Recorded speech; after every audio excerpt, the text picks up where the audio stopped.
So in this session of our 15-minute fundamentals, what I'm going to do is take a look at the basics of reporting in SAP Business One.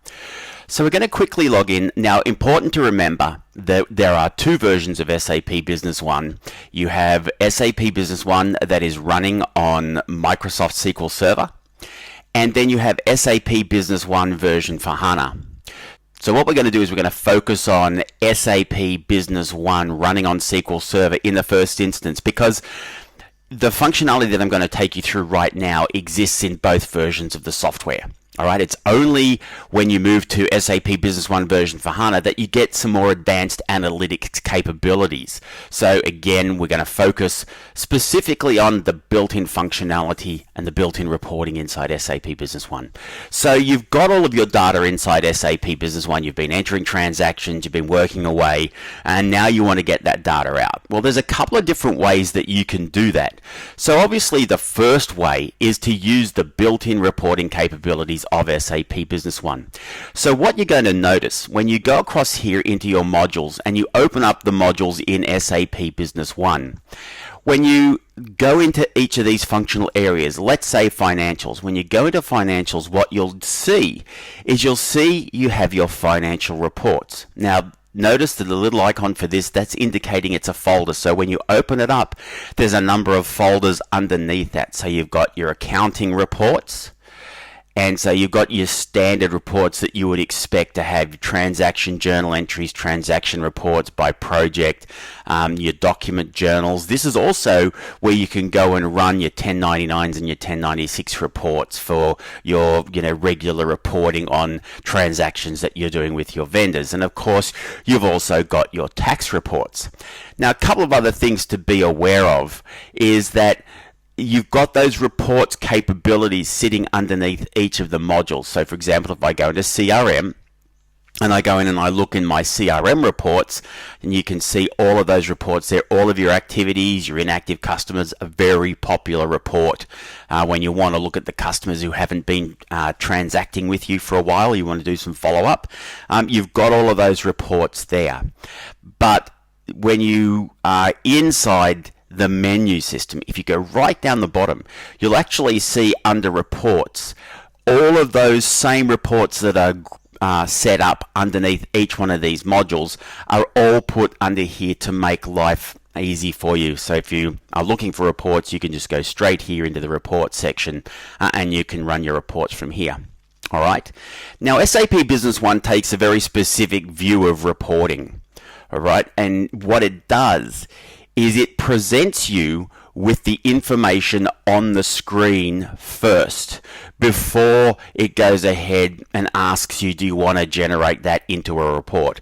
Why is this? And I kind of like this approach. It's because fundamentally, most people, when they are generating reports, they don't want a report because they want a printout. They want the report because they want to see the data that's contained in that report, and they want to use that data to make decisions. So let's take an example. If I am looking at, let's say, the inactive customers report, one of the things that you'll notice with most of the reports that you run, when you first open the report, it starts off with a selection criteria. And this is basically asking you, when you're looking at your data, how much of it or how little of it do you want to select? And, what are the parameters of that data? Do you want data that matches, certain scenarios? So in this particular instance, in SAP Business One, we have the ability to group our customers. So it's asking me, hey, well, based on these customer groups, do you want to see a specific customer group, or do you want to see all of them? So in this case, I'm saying I want to see all. Now, there's also this option here that you'll find on some of the report screens where you can just say select all. And what that does, that will select the criteria, or it will preset the criteria so that you are seeing everything that's in the system. So you then click on OK. And now what you'll see is basically the information that SAP Business One has drawn out for you, the basis of which will be turned into a report. So if you were to go up here now and either click up here in the toolbar, the report preview, or the report print, or for that matter, you can actually choose to push that report out to an email. But let's go do a report preview. What you'll see is just that standard information pushed out into a very simple report. Now, this is an example of a report that is built using what's called the Print Layout Designer. You might hear people refer to this as PLD. All right, that's the very basic standard reporting tool that comes with SAP Business One, built into the application. The design tools are built into the application. Now, you also have the capability, because it's bundled with SAP Business One, you have the capability to use Crystal Reports. And what Crystal Reports does is it gives you a lot more flexibility and a lot more capability when you're structuring your reports. And to be honest, a lot more people are familiar with Crystal Reports. So bear that in mind. This is a very standard looking plain report. All it does is basically takes this data and generates it into a report format. But of course, going back to my original point, you want the data that's in there. Okay, and that's one of the reasons why when you're looking at this information, it gives you these golden arrows. So you can see as you hover over each one of these customers, it's actually showing you some information. We're going to talk about how you control what information you see when you hover. Okay, it's called tooltips. When you're hovering over the screens, you've got the capability to adjust that. But of course, you've got the ability to, with one click, you can then drill down and look at that customer in detail. All right, so think of reports as a jumping off point into other areas of functionality into SAP Business One, particularly when you're looking at the sub-modules like your business partners, like your CRM, like your sales and purchasing, right? These are ways of getting access to that information so that you can make decisions. Now, of course, you do have your standard audit style reports, which are transaction listings, and there's plenty of those. All right, but just bear this in mind. When Business One generates a report, it shows you the information first. And of course, you can see here, I've got all this information, but it gives me some additional filters. So I might be interested in saying, okay, I only want to see inactive customers, but let's narrow it down on the basis of those customers who haven't received only sales orders for a little while. So I untick sales quotations, I untick delivery notes, I untick AR invoices, and I untick AR down payments. Now you'll notice nothing has changed. That's because I just have to go here now and click refresh. All right, and so what it's going to do, it's going to review that information and it's going to refresh that information based on the change. Now you see, because I've done that refresh, what I can do now, I've done the refresh, nothing's changed. You'll see the button disappears. As soon as I make a change up here, I untick orders. Now the refresh button has come back in. I click refresh, and of course now I'm not selecting anything, so there's no data in here at all. I can go and switch on my AR invoices again, and I can click refresh, bang, up comes the data. Make sense? Now, a couple of other things to bear in mind. Again, in one of my earlier sessions, I talked about this little blue button with the arrow. What that does, that takes you back to your selection criteria. So you can then come back in here and you can say, all right, I only want to look at my customers that are in the high-tech sector. And then you say, okay, and now you're getting that narrowed down version of that information, just looking at your customers in the high-tech sector. Let's take a look at another example of a report, just so you can see that consistency between these screens. So if I go into my sales and purchasing, for example, and I want to get a list of all of my back orders, a very popular report. So you can see we've still got our selection criteria, but of course it's giving me a lot more information now that I can base my selection criteria on. So my starting date and my ending date based on the delivery date or the customer code. Then I can narrow it down by items. So I can narrow it down if I've got multiple warehouses, I can narrow it down and just select a particular warehouse.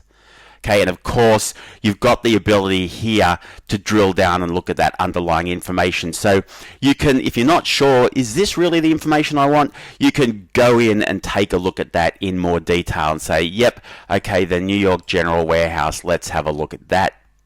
You can drill down into that warehouse and say, yep, this is definitely the warehouse I want. Here's the address of the warehouse. Yep, that's all fine. And of course, you can click on here and you can show the location in the web browser to be really, really sure that that's definitely the right one that you wanted.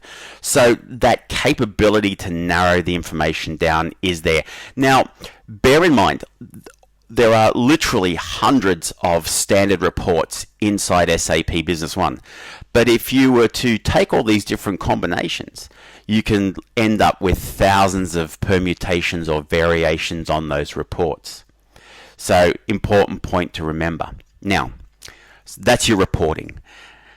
Next thing that people often look at is they say, okay, well, what about when I want to print my invoices?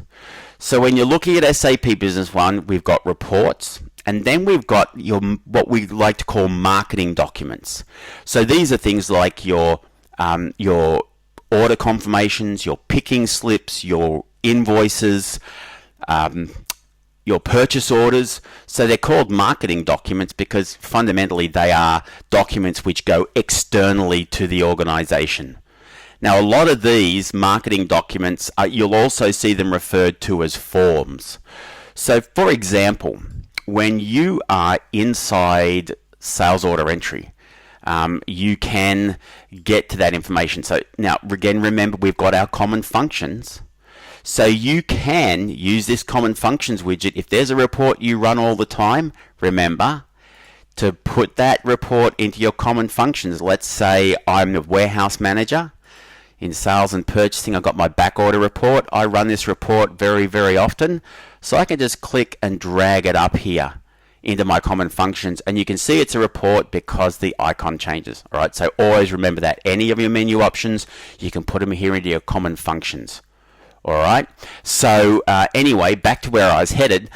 In our common functions, I've got my sales order screen. So now, if I'm opening up my sales order screen and I've set it so that it comes up and takes up all of the space on my canvas, one of the things that you will see, if I call up an existing sales order, I'll go to the last data record using my navigation buttons here. So what you'll see when you're looking at the sales order screen is you'll see, of course, you've got the ability to generate a preview, and you've got the ability to generate the printed output of the report. And again, of course, you can email it out. But what you're going to see when you look up the top, remember this toolbar is context sensitive. It's going to bring up this extra option, and this is the layout designer. So when you click on the layout designer, what you'll see is it will show you all the different layouts that you've got that you can use with this particular document. So right now, I've got a layout that's built on Crystal Reports. How do I know that? You'll see the type is Layout CR. That means it's based on Crystal Reports. These ones are Layout PLD. That means they're based on the Print Layout Designer. Now you'll notice that this one is in bold. That means that somebody has gone in and set this as the default. Now remember, I'm logged in as a system administrator, so I can do anything I want. So I might, for example, go in here and say, I want to use this report, and I want to set this as the default. Now this is another really nice piece of functionality when you're doing your marketing documents. What you can do, even though I've said it's the default, I've got some additional options. I can say set it as the default for every user, just set it as my default as the current user, or I can go in here and say set this as the default for very specific users. For example, I might have certain users, certain sales order entry people who look after a particular customer, and I've done a customer specific print layout or order confirmation layout for them, so I can map it down to that level. So you can end up with, like, you can, if you've got 1,000 customers, you could end up with 1,000 different print layouts, God forbid, because every single customer has a different print layout. That's the flexibility that's provided for you. And then you can go in here, and that's where what I'm talking about here. You can say set this as the default for all business partners, or you can say set it as the default for a specified business partner. And remember, wherever you see this 3 dots, or an ellipsis, you can click on that, and you're able to select the business partners. So now, why is it only listing one? Remember, I got to this from a sales order already. So by default, it's just showing me this one business partner. So I can say this is going to be the default for Earthshaker, but I can click on add, and then what will allow me to do is it will allow me to select other business partners. So I could say, you know what, I actually want this report layout to be used all the time where I'm doing orders for construction customers. So I'll say OK there, and so now it's added all of my construction customers, and I've only got one, which is Maxitech. But there you go, you can now see I can select it for those two customers and say update. So now when I click on OK, what's going to happen, and I click update, so you just make sure you go back through the process and you'll get your little operation completed successfully message here. What will now happen when I go and generate that report? A simple one click. It's now giving me the report using that particular format. All right, so this is my standard sales order layout. Quite functional, but again, not as nice and not as graphical as what you can achieve with Crystal reports. Next thing to bear in mind, let's say you've got this report layout, and we're going to get a little bit more detailed here now, so bear with me. Let's say I've got this report layout and I'm thinking, that looks all right, but you know what? I actually want this field to be called item description. I don't want it to be called description.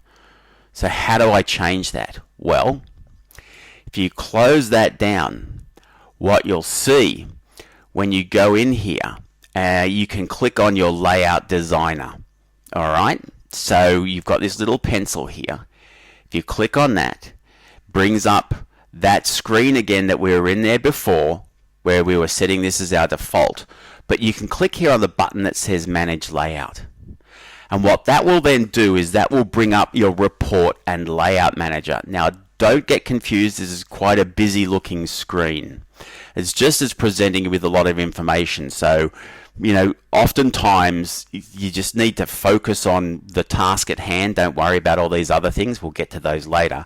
But here it is. Here's my sales order. All I do is I go here and I choose edit.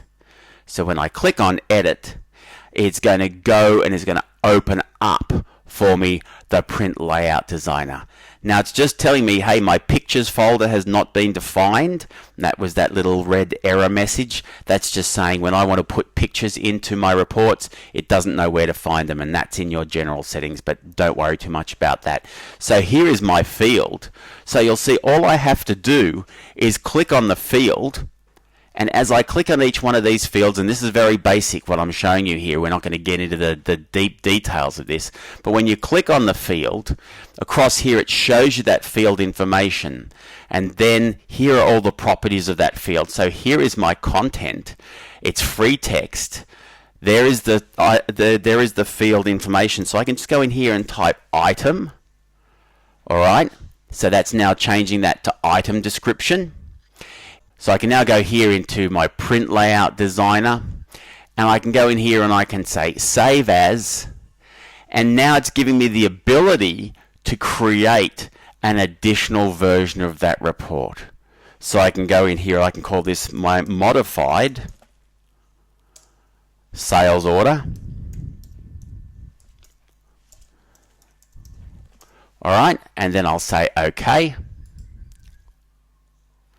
And that's now been saved. So again, I just simply click on the close button up in the top right hand corner, brings me back to my report and layout manager. And so what I'll now see is that if I refresh this, I've now got my additional modified sales order. So I can now go in here again as I did before, and I can say, let's say OK to that. So what I can do is I can come in here now, and I've got my standard report layouts, and there is my report layout that I just set. So I can now come in here and I can say, you know what, I'm going to set this as the default. I'm now going to set it as a default for all business partners, and then I'll say I want to set this as a default for all business partners for whom a default layout has not been assigned. But remember, okay, Earthshaker actually has a default report set. So if I go in here, and you'll see that before we set Earthshake and we set them to have this a default layout. So I'm going to say set this default for all business partners, and I'll say OK to that. That's now been flagged as my default. I'll hit update, and it's saying, hey, you've chosen to set a default for all users or business partners, but they're already default selections. Do you want to delete them and overwrite them? In this case, I'm going to say yes. So again, just to stop you from making that mistake unwittingly. And so I go OK. And now when I generate my report,